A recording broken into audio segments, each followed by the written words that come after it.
नमस्कार, खबरें अभी तक देख रहे हैं आप। आपके साथ मैं हूं मुमताज खान और मैं हाजिर इस वक्त अपना बेहद खास कार्यक्रम खबर की तह तक लेकर आपके दरमियान। इस कार्यक्रम के जरिए हमारा मकसद है हर उस अहम खबर की तह तक पहुंचे जो सीधे आम आदमी के सरोकार से जुड़ी होती है, और इसमें हमारी मदद करते हैं हमारे ब्यूरो चीफ्स, हमारे तमाम सीनियर साथी। आइए शुरुआत करते हैं आज के खास कार्यक्रम की। और सबसे पहले आपको बता दें कि दिल्ली में आज कांग्रेस चुनाव समिति की बैठक होगी। कांग्रेस केंद्रीय चुनाव समिति की इस मीटिंग में उम्मीदवारों पर मंथन किया जाएगा। कांग्रेस इसी की इस बैठक में हरियाणा की सीटों पर भी चर्चा होगी। हरियाणा से 2 से 5 सीटों पर उम्मीदवारों की घोषणा की जा सकती है आज।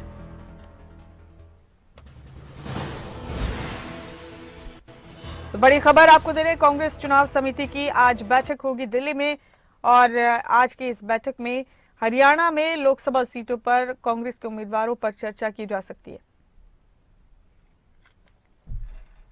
तो उम्मीदवारों पर मंथन किया जाएगा आज की इस बैठक में। कांग्रेस केंद्रीय चुनाव समिति की इस बैठक में आज ये बड़ी अहम चर्चा होने वाली है, और इसके साथ ही फिर हरियाणा में लोकसभा सीटों पर कांग्रेस के उम्मीदवारों को लेकर हो सकता है कि कोई फाइनल नाम भी सामने आ जाए।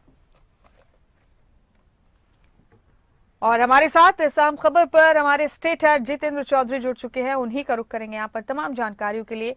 जितेंद्र, स्वागत है आपका हमारे इस खास कार्यक्रम में।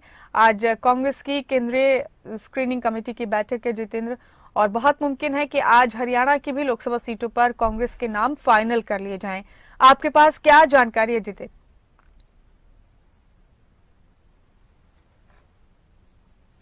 देखिए, बिल्कुल मुमताज, आज कांग्रेस की जो केंद्रीय चुनाव समिति की बैठक है दिल्ली के अंदर शाम 6 बजे होने जा रही है। इससे पहले जो प्रदेश का नेतृत्व है उसकी तरफ से स्क्रीनिंग कमेटी की जो बैठक है, स्क्रीनिंग कमेटी के तमाम सदस्यों के साथ इसको लेकर के जो चर्चा है वो हो चुकी है कि किस तरीके से अब जो लोकसभा का जो रण है उसके अंदर उम्मीदवार उतारने हैं। हरियाणा की खासतौर से अगर हम बात करें तो हरियाणा में प्रत्येक सीट पर तमाम समीकरणों को देखते हुए और दूसरी पार्टी की तरफ से कौन से कैंडिडेट चुनावी मैदान में उतारे जाएंगे, इसको लेकर के एक लंबी चर्चा जो है वो कांग्रेस के अंदर हो चुकी है। आज केंद्रीय चुनाव समिति की इस बैठक के अंदर फाइनल मोहर लगाने का काम किया जाएगा। हालांकि कांग्रेस के अंदर कल के दिन जो घटनाक्रम देखने के लिए मिला है उसमें कुछ चुनावी समीकरण और जो प्रत्याशियों के जो समीकरण है वो जरूर जो है उनमें तब्दीली देखने के लिए मिल सकती है, क्योंकि हिसार से भाजपा के सांसद ब्रजेंद्र सिंह की तरफ से कल कांग्रेस का दामन थाम लिया गया था। तो ऐसी स्थिति में जो प्रत्याशियों के जो समीकरण है जो अब तक बनाए गए थे उन समीकरणों के अंदर कुछ तब्दीली जो है वो कांग्रेस के अंदर देखने के लिए मिलेगी। हालांकि कांग्रेस की तरफ से अभी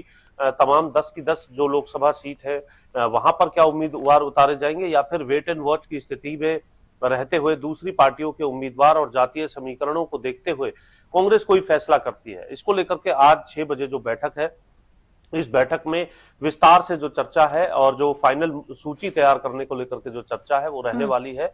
और इस बैठक के बाद उम्मीद यही की जा रही है कि आज शाम 6 बजे होने वाली इस बैठक के बाद जल्द ही या तो हो सकता है कि देर रात तक या फिर कल तक कुछ जो हरियाणा के जो नाम है उनकी जो सूची है, इसके अलावा दूसरे प्रदेशों के भी कुछ नाम है, उसकी एक सूची जो है वो कांग्रेस की तरफ से देखने के लिए मिल सकती है। मुमताज। जितेंद्र, कल एक बड़ी सियासी हलचल हुई हरियाणा में। ब्रिजेंद्र सिंह जो हिसार लोकसभा से बीजेपी के सांसद थे वो कांग्रेस में आ गए वापस। उनका परिवार पहले भी कांग्रेस का हिस्सा था और अब एक बार फिर कांग्रेस में आकर आपको लगता है जितेंद्र लोकसभा के हवाले से हिसार सीट पर कांग्रेस की मुश्किल बढ़ गई है अब थोड़ी, क्योंकि इधर भूपेंद्र सिंह हुड्डा ने जयप्रकाश या फिर गौरव संपत जो संपत सिंह के बेटे हैं उनसे भी बात की गई थी। वो बाद में फैसला होना था कि आखिर इस सीट पर कांग्रेस का उम्मीदवार कौन होगा, लेकिन क्या लगता है आपको थोड़ी मुश्किल बढ़ी है इस फैसले से कांग्रेस की लोकसभा चुनाव के हवाले से?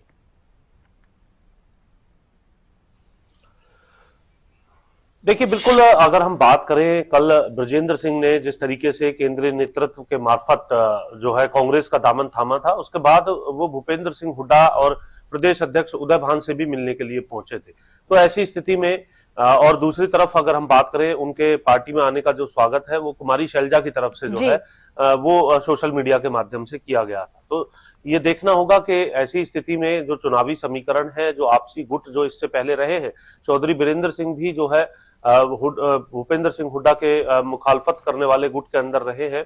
तो ऐसी स्थिति में मौजूदा समय में उनके बेटे ब्रजेंद्र सिंह किस तरीके से जो है राजनीतिक तौर पर अपना कदम उठाते हैं और इन तमाम गुटबाजियों से होने वाले नफे नुकसान को ध्यान में रखते हुए अपनी जो टिकट है उसे किस प्रकार से बचा पाते हैं। क्योंकि ब्रजेंद्र सिंह की अगर हम बात करते हैं तो केवल वो प्रदेश नेतृत्व को लेकर के ही अपनी निर्भरता नहीं रखते हैं। राहुल गांधी से उनके सीधे जो संपर्क है वो रहे हैं, उनके क्लासमेट वो रहे हैं। अभी भी लोकसभा की जो कमेटियां बनाई गई थी मुमताज, उनके साथ उस कमेटी के अंदर भी वो शामिल हैं और इस ज्वाइनिंग से पहले भी उनकी राहुल गांधी से मुलाकात हुई है। तो ऐसी स्थिति में जब शीर्ष नेतृत्व के साथ इस प्रकार का कोई जो है जान पहचान होती है तो उसमें मशक्कत जो है वो जरूर उन लोगों के लिए कम से कम बढ़ सकती है जिनका नाम अभी तक इस सीट के लिए लिया जा रहा था, लेकिन अब इसमें समीकरण बदलते हुए नजर आ सकते हैं। क्योंकि मौजूदा सांसद जब इस प्रकार से पार्टी ज्वाइन करते हैं तो उससे चुनावी आवो फिजा पर जहां फर्क पड़ता है तो वहीं उनको मान सम्मान देने को लेकर के भी पार्टी की तरफ से कुछ वायदे जो है उनके आने से पूर्व किए जाते हैं, तो उन्हें निभाने का भी काम करना होता है। तो ऐसी स्थिति में कुछ समीकरण जरूर बदलेंगे और इसको लेकर के कुछ लोगों की परेशानियां जरूर बढ़ सकती है, लेकिन उससे प्रदेश नेतृत्व जो है उसको किस तरीके से पाट पाता है, ये तमाम चीजें कांग्रेस के लिए पहले भी चुनौती रही हैं और अब कुछ नई चुनौतियों के तौर पर जरूर देखने के लिए मिली। जितेंद्र, आपसे गुजारिश है कि आप बने रहे हमारे साथ। एक और अहम खबर पर आपका रुख करेंगे। फिलहाल अपने दर्शकों को हम बता रहे हैं कि दिल्ली में बीजेपी पार्लियामेंट्री बोर्ड की भी आज बैठक संभव है। प्रधानमंत्री मोदी के कार्यक्रम को देखते हुए बैठक तय होगी। प्रधानमंत्री मोदी की व्यस्तता के चलते 8 मार्च से बैठक चल रही है। हरियाणा की सीटों पर तैयार पैनल पर मुहर लगेगी। इस बैठक में पार्लियामेंट्री बोर्ड फाइनल मुहर आज लगाने वाला। रुक करेंगे अपनी स्टेट हेड का, हमारे साथ बने हुए लगातार जितेंद्र चौधरी।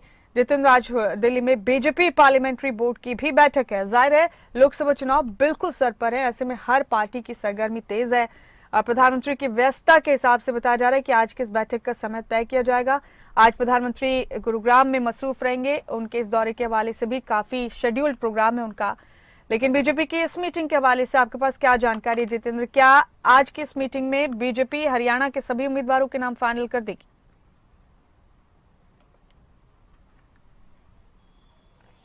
देखिए मुमताज, उसके लिए जरूरी है कि बैठक का समय जो है वो पूरे तौर पर निर्धारित हो। 8 मार्च को ये बैठक होनी थी, इसके बाद उम्मीद की जा रही थी कि 10 मार्च को ये बैठक हो सकती है। आज भी उम्मीद यही है कि ये बैठक हो सकती है। तो सबसे पहले जरूरी है प्रधानमंत्री नरेंद्र मोदी का जो कार्यक्रम है उस कार्यक्रम में से बैठक को लेकर के समय निकल पाना, जो कि हरियाणा समेत कई जो राज्यों के जो प्रत्याशी जिसका इंतजार कर रहे हैं वो इस बैठक के बाद ही पता चल पाएगा कि फाइनल मोहर लगने के बाद कितने नामों को जो है वो पूरे तौर पर फाइनल करते हुए सूची में शामिल किया गया है। तो ये प्रधानमंत्री के कार्यक्रम पर निर्भर होगा। आपने ठीक फरमाया मुमताज, गुरुग्राम के अंदर प्रधानमंत्री का जो कार्यक्रम है वो रहने वाला है। हरियाणा वासियों को भी इसमें जो कई जो सौगात है प्रधानमंत्री की तरफ से दी जाएगी। हरियाणा के राज्यपाल बंडारू दत्तात्रेय, मुख्यमंत्री मनोहर लाल और साथ ही केंद्रीय मंत्री राव इंद्रजीत सिंह भी इस कार्यक्रम के अंदर मौजूद रहेंगे। केंद्रीय मंत्री नितिन गडकरी भी इस कार्यक्रम में मौजूद रहेंगे। तो इसके बाद जो प्रधानमंत्री के जो अन्य कार्यक्रम जो शेड्यूल में होंगे उनसे उस शेड्यूल से निकल करके अगर समय निकलता है तो आज पार्लियामेंट्री बोर्ड की जो बैठक है उसे होने की संभावना जताई जा रही है। और अगर ये बैठक होती है तो हरियाणा की जो सूची है, जो पैनल है, उस पर भी चर्चा की जाएगी और उस सूची को तैयार करते हुए कुछ नामों की घोषणा जो है वो हरियाणा के अंदर जो सूची है इसके अंदर देखने के लिए मिल सकती है। लेकिन इसके लिए जरूरी है कि बैठक के लिए समय निर्धारित होना और प्रधानमंत्री की जो व्यवस्था है उसमें से समय निकल पाना। जी जितेंद्र, एक और खबर पर आपका रुख करेंगे। गुजारिश है आपसे कि थोड़ी वक्त और बने रहे हमारे दर्शकों के साथ। अपने दर्शकों को बता रहे हैं कि दिल्ली में आज बीजेपी केंद्रीय चुनाव समिति की भी बैठक होगी। शाम 6 बजे बीजेपी केंद्रीय चुनाव समिति की बैठक होगी और बाकी बचे उम्मीदवारों को लेकर चर्चा कर ली जाएगी। बैठक में हरियाणा के टिकटों पर भी चर्चा होगी। हरियाणा के बीजेपी उम्मीदवारों के नामों पर भी मुहर लग सकती है। रुख करेंगे एक बार फिर जितेंद्र चौधरी का। जितेंद्र, पहली लिस्ट बीजेपी की सामने आ चुकी है। क्या ये मुमकिन है कि आज केंद्रीय चुनाव समिति की इस बैठक में, केंद्रीय स्क्रीनिंग कमेटी की इस बैठक में बीजेपी अपने दूसरी लिस्ट पर बात फाइनली सामने लेकर आ जाए? क्या दूसरी लिस्ट भी कोई सामने आ सकती है आज?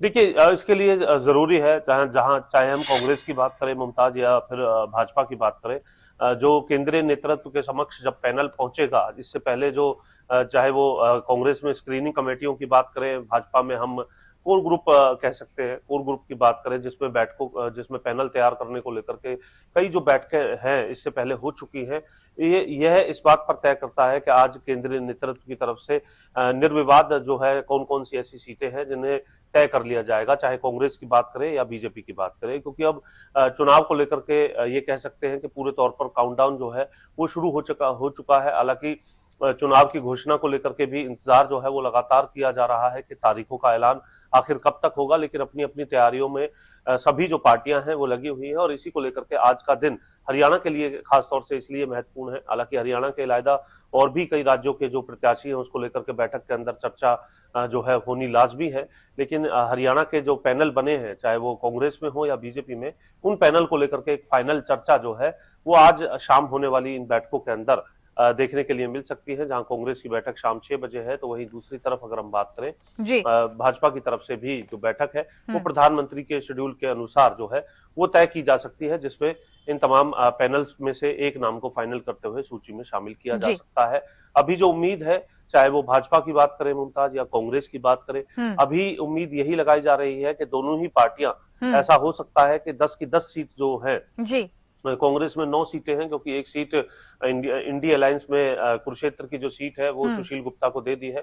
तो ऐसी स्थिति में सभी सीटों पर जो है प्रत्याशी जो है सूची के अंदर ना इस लिस्ट के अंदर दिए जाए। हो सकता है कुछ वेट एंड वॉच या फिर समीकरणों को देखते हुए। ठीक है जितेंद्र, इंतजार करते हैं आज क्या होता है आखिर आज की इस मीटिंग में। आपका बेहद शुक्रिया जितेंद्र, इन सभी खबरों की तह तक पहुंचने के लिए बहुत बहुत शुक्रिया आपका। और आगे बढ़ते हुए बता रहे अपने दर्शकों को कि हरियाणा दौरे पर रहेंगे आज प्रधानमंत्री नरेंद्र मोदी। द्वारका एक्सप्रेसवे के गुरुग्राम खंड का उद्घाटन करेंगे प्रधानमंत्री। 112 राष्ट्रीय राजमार्ग परियोजनाओं का उद्घाटन और शिलान्यास करेंगे। साथ ही 1 लाख करोड़ रुपए की सौगात देंगे प्रधानमंत्री नरेंद्र मोदी। 4100 करोड़ रुपए की लागत से तैयार होगा द्वारका एक्सप्रेसवे। केंद्रीय मंत्री नितिन गडकरी भी इस दौरान शामिल रहेंगे। हरियाणा के राज्यपाल बंडारू दत्तात्रेय भी मौजूद रहेंगे। साथ ही हरियाणा के मुख्यमंत्री मनोहर लाल भी इस खास कार्यक्रम में शिरकत करेंगे। हरियाणा के डिप्टी सीएम दुष्यंत चौटाला भी मौजूद रहेंगे। केंद्रीय राज्य मंत्री रावनजीत सिंह, बीके सिंह, कृष्णपाल गुर्जर भी इस कार्यक्रम का हिस्सा बनेंगे। और मेरे सहयोगी करण जयसिंह मेरे साथ इस खबर पर जुड़ चुके हैं, उन्हीं का रुख करेंगे यहाँ तमाम तफसीलात के लिए। करण, आज का दिन बहुत अहम है, हमने आपसे सुबह भी चर्चा की आज की इस अहम खबर को लेकर। प्रधानमंत्री नरेंद्र मोदी गुरुग्राम पहुंचेंगे। जाहिर है गुरुग्राम और पूरे प्रदेश के लिए एक बेहतरीन मौका है कि एक बार फिर से सौगातें मिलेंगी प्रधानमंत्री की तरफ से। क्या शेड्यूल है करण आज का प्रधानमंत्री जी का, किस वक्त पहुंचेंगे गुरुग्राम, क्या क्या कार्यक्रम होने वाले?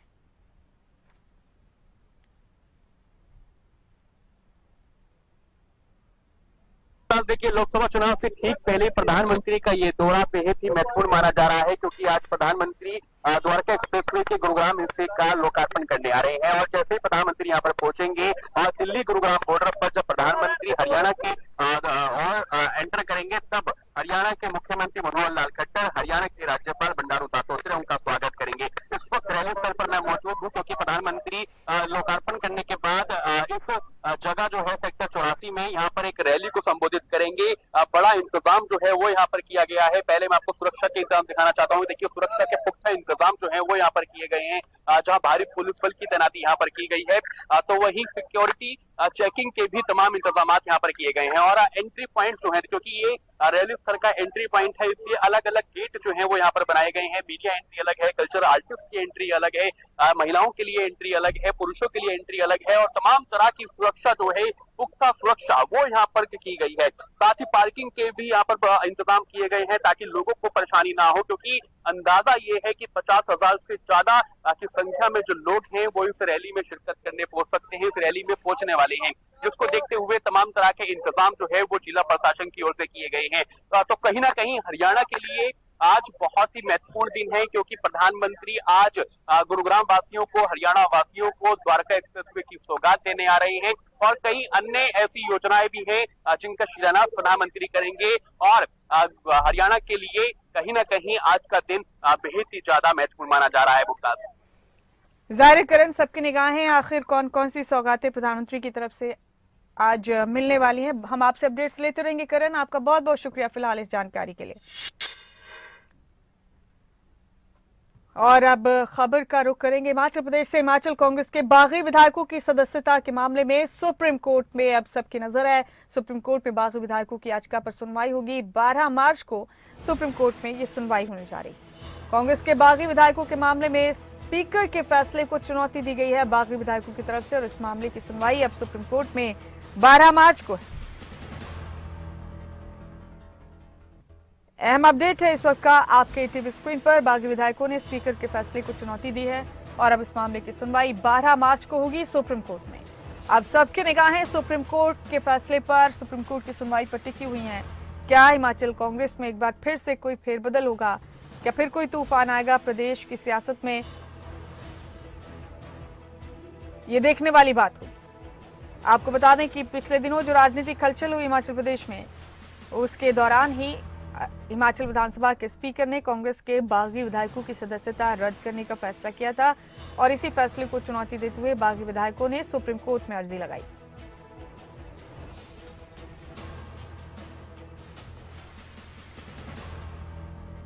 हिमाचल कांग्रेस के बागी विधायकों की सदस्यता के मामले में अब सुप्रीम कोर्ट में 12 मार्च को सुनवाई होगी। हमारे साथ इस खबर पर शिमला से हमारे ब्यूरो हेड प्रदीप ठाकुर जुड़ चुके हैं, उन्हीं का रुख करेंगे यहाँ पर तमाम जानकारियों के लिए। प्रदीप, बागी विधायकों का यह मामला लगातार सुर्खियों में बना हुआ है। स्पीकर ने सदस्यता रद्द कर दी थी कांग्रेस के नाराज विधायकों की, और अभी मामला विधायकों की तरफ से ही सुप्रीम कोर्ट में पहुंचा। उन्होंने अपनी सदस्यता के खिलाफ अर्जी लगाई। अब 12 मार्च को सुनवाई इस मामले की। प्रदीप, सबकी निगाहें इसी सुनवाई पर टिकी हुई हैं। सुनवाई किस तरह होती है या अदालत का फैसला क्या होगा, इस पर हिमाचल कांग्रेस का दामोदार टिका है, ऐसा लगता है। प्रदीप। बिल्कुल, देखिए हिमाचल की राजनीति के लिए हम कहते हैं कि कल का दिन बेहद खास रहेगा, बड़ा दिन रहेगा, क्योंकि सुप्रीम कोर्ट में केस हुआ है और उसमें फैसला क्या होता है इस पर सब रहेंगी। क्योंकि क्रॉस वोटिंग की वजह से जो राज्यसभा चुनाव में क्रॉस वोटिंग हुई थी, उसके बाद से ये सारा विवाद, राजनीतिक विवाद उपजा है। और उसके बाद जिस तरह से इन सभी 6 विधायकों को ये कहकर जो है उनकी सदस्यता योग्य करार दिया कि उन्होंने व्हिप का उल्लंघन किया है सदन के भीतर, और बजट पारित करते वक्त भी और मोशन के दौरान सदन में मौजूद नहीं थे, जबकि व्हिप जारी किया जा चुका था। तो ऐसे में सदस्यता रद्द हुई है। अब सभी एप्लीकेशन सुप्रीम में लगाई गई है। वो केस कल के लिए हुआ है, 36 नंबर पर ये केस जो है हुआ है, और उसमें देखना ये होगा कि क्या इन्हें राहत मिलती है या फिर स्पीकर के फैसले को बरकरार रखा जाता है, ये नोटिस इश्यू होते हैं, क्या इसमें डेवलपमेंट होती है, ये कल देखने वाली बात होगी। लेकिन हिमाचल के लिए हम कह सकते हैं कि जो भी फैसला कल आएगा वो काफी बड़ा होगा। और क्योंकि न केवल हम ये कह सकते हैं कि विधायकों को अयोग्य करार देने का विषय है, बल्कि सीपीएफ से जुड़ा हुआ केस भी हिमाचल हाईकोर्ट में लगा हुआ है। तो कल उसमें भी क्या फैसला आता है, क्योंकि पिछली जब सुनवाई हुई थी हिमाचल हाईकोर्ट में, उस वक्त सीपीएस मामले में यही कहा गया था कि उनको कोई सुविधाएं मंत्रियों जैसी नहीं मिलनी चाहिए। हालांकि राज्य सरकार ने कहा था कि हम इनको कोई सुविधाएं नहीं दे रहे हैं, लेकिन बीजेपी के 12 विधायकों की तरफ से यहाँ पर याचिका लगाई गई है और उसमें यही कहा गया है कि ये सभी जो सीपीएस है वो मंत्रियों जैसी सुविधाएं ले रहे हैं और नियमों के खिलाफ है, असंवैधानिक है। तो उससे जुड़ा फैसला भी कल आ सकता है। तो 2 बड़े फैसले हम कह सकते हैं कि उम्मीद की जा सकती है कि कुछ न कुछ जो नया होने वाला है कल, उससे जुड़े फैसले आ सकते हैं। लेकिन क्योंकि सियासी गलियारों में जिस तरह से चर्चाएं शुरू से चल रही हैं, विधायकों के अयोग्य घोषित होने के बाद से ही लगातार जिस तरह से विपक्ष आरोप लगाता रहा है कि अल्पमत में है। हालांकि सरकार का सीधा दावा है कि हमारे पास पर्याप्त बहुमत है सरकार चलाने के लिए। 62 का हाउस है इस वक्त, उसमें से 34 लोग हैं, जबकि जिस तरह की संख्या बनती है तो उससे ज्यादा यहाँ पर इस वक्त विधायक हैं। तो कहीं ना कहीं अपने अपने दावे हैं, लेकिन इतना दूर है कि जो अयोग्य करार दिए गए हैं विधायक, उनके बारे में क्या फैसला आने वाले समय में हो सकता है। क्या उन्हें राहत मिलेगी या फिर उपचुनाव की स्थिति पैदा हो सकती है, तो इसको लेकर अभी हम कयास लगा सकते हैं। लेकिन इतना दूर है कि सबकी निगाहें उसी पर है कि आने वाले समय में अब क्या होने वाला है। जी ठीक है प्रदीप, आपका बेहद शुक्रिया इस खबर के साथ तक पहुंचने के लिए, आपका बहुत बहुत शुक्रिया। और अब हम रुख करेंगे उत्तराखंड का। मिशन 2024 में जुट गई है उत्तराखंड बीजेपी। उत्तराखंड की 3 लोकसभा सीटों पर उम्मीदवारों की घोषणा हो गई है। तीनों सीटों पर बीजेपी ने अपने पुराने सांसदों को ही टिकट दिया है। जल्द ही 2 सीटों पर उम्मीदवारों की और घोषणा कर दी जाएगी। आज बीजेपी केंद्रीय चुनाव समिति की बैठक है, जहां उम्मीदवारों के नामों पर चर्चा की जाएगी। बता दें आपको कि इससे पहले 11 फरवरी को दिल्ली में बीजेपी पार्लियामेंट्री बोर्ड की बैठक हुई थी। 2024 का लोकसभा चुनाव होने में कुछ दिन बाकी है। और लोकसभा चुनाव को देखते हुए भाजपा की दिल्ली में पार्लियामेंट्री बोर्ड की बैठक थी, जिसमें पार्टी के वरिष्ठ नेता भी मौजूद थे। साथ ही कुछ दिन पहले भाजपा के हाईकमान ने उत्तराखंड की 3 लोकसभा सीटों पर उम्मीदवारों की घोषणा की। अब जल्द ही पौड़ी और हरिद्वार लोकसभा सीटों पर भी उम्मीदवारों की घोषणा हो सकती है। नासिर हुसैन मेरे सहयोगी इस खबर पर जुड़ चुके हैं मेरे साथ। नासिर, मिशन 2024 की तैयारी तेज है उत्तराखंड बीजेपी की तरफ से और 3 लोकसभा सीटों पर पुराने सांसदों को ही टिकट दिया गया। 2 सीटों पर क्या आज फैसला लिया जा सकता है नासिर, क्योंकि आज केंद्रीय स्क्रीनिंग कमेटी की बैठक है बीजेपी की दिल्ली में? बिल्कुल, केंद्रीय स्क्रीनिंग कमेटी की जो बैठक है उसमें इस बात को लेकर जल्द ही फैसला लिया जा सकता है कि उत्तराखंड में जो बाकी सीट बची है, जिसमें हरिद्वार और पौड़ी लोकसभा सीट जो पहली फहरिस्त आई थी उसमें नामों को किया गया था। अब चूंकि इन दो पर काफी मंथन हो चुका है और काफी सारे दावेदार हैं, उन दावेदारों में से इनको मौका मिलता देखने वाली बात है। फिलहाल उम्मीद ये है कि अब जल्द ही हरिद्वार लोकसभा सीट और पौड़ी लोकसभा सीट पर भी प्रत्याशियों के नामों का ऐलान बीजेपी कर दी, क्योंकि 3 सीटों पर पहले ही बीजेपी प्रत्याशियों के नामों का ऐलान हो चुकी है। हालांकि जो 3 सीटों पर प्रत्याशियों के नामों का ऐलान किया गया है उसमें वही कैंडिडेट रखे गए हैं जो पहले से पूर्व से सांसद हैं, यानी सिटिंग सांसद रहे हैं, उन्हीं को टिकट दिया है और उन्हीं को दोबारा मौका दिया गया है। अब पौड़ी और हरिद्वार सीट की बात करें तो इस पर भी यही लग रहा है कि शायद अब पुराने चेहरों को भी मौका दिया जा सकता है और नए चेहरे, क्योंकि इस पर काफी मंथन किया गया है, काफी दावेदार इन दोनों सीटों पर हैं। तो ऐसे में अब देखना ये होगा कि किस तरह का फैसला भारतीय जनता पार्टी लेती है और किन लोगों को मौका देती है। हालांकि ज्यादातर जो 195 सीट पहले जारी की गई, लिस्ट पहले जारी की गई थी, उसमें ज्यादातर जो लोग हैं वही थे जो पूर्व में सिटिंग सांसद थे। ऐसे में अब इन 2 सीटों पर किस तरह का फैसला बीजेपी लेती है देखने वाली बात होगी। शुक्रिया नासिर, आपका बहुत बहुत शुक्रिया इस तमाम जानकारी के लिए और इस खबर की तह तक पहुंचने के लिए। और आगे बढ़ते हुए आपको बता दें कि पंजाब का चुनावी कैंपेन लॉन्च करेंगे आम आदमी पार्टी। मोहाली में केजरीवाल चुनावी कैंपेन लॉन्च करेंगे। दोपहर 12 बजे मोहाली में कैंपेन की लॉन्चिंग करेगी आम आदमी पार्टी। तो पंजाब के चुनाव को लेकर दोपहर 12 बजे मोहाली में अपना कैंपेन लॉन्च करेगी आम आदमी पार्टी। लोकसभा चुनाव को लेकर ये बड़ा अपडेट आपको दे रहे हैं। आज मोहाली में केजरीवाल चुनावी कैंपेन लॉन्च करेंगे। दोपहर 12 बजे का वक्त रखा गया है जबकि इस कैंपेनिंग की लॉन्चिंग होगी। हरसिमरत पॉल मेरी सहयोगी इस खबर पर मेरे साथ जुड़ चुकी है। हरसिमरत, मोहाली से आम आदमी पार्टी का कैंपेन लॉन्च होगा आज 12 बजे। लोकसभा चुनाव के लिए सभी की तैयारियां तेज हैं। आप बताइए किस तरह की कैंपेनिंग होगी, कौन कौन इसमें शिरकत करेगा? बताया जा रहा है कि अरविंद केजरीवाल ये लॉन्च करने वाले हैं।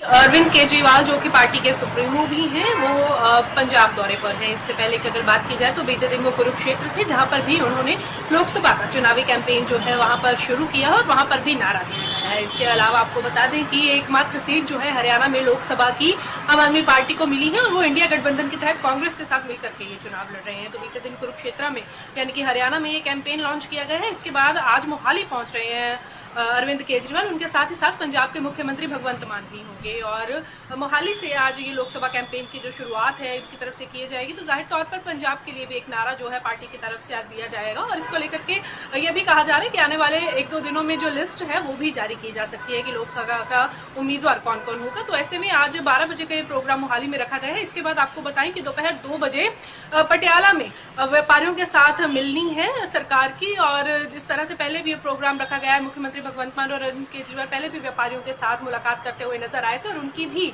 जो समस्याएं हैं उनको साथ के साथ दूर करने की कोशिशें जो है की जा रही हैं। हाल ही में जो कैबिनेट हुई उसमें भी व्यापारियों को लेकर के 2 अहम फैसले जो है वो लिए गए हैं। इस तरह से कि शेड्यूल जो है पंजाब का रहने वाला है। मुख्यमंत्री अरविंद केजरीवाल कुछ दिन जो है वो पंजाब में ही रहेंगे और यहाँ पर लगातार अलग अलग जगह पर जाकर के कैंपेन जो है लॉन्च करेंगे और इसके साथ साथ लोकसभा चुनावों की जो तैयारी है वो प्रॉपर हम कहें कि अब शुरू हो गई है। कुछ ही समय में जो लिस्ट है वो भी बाहर आ जाएगी।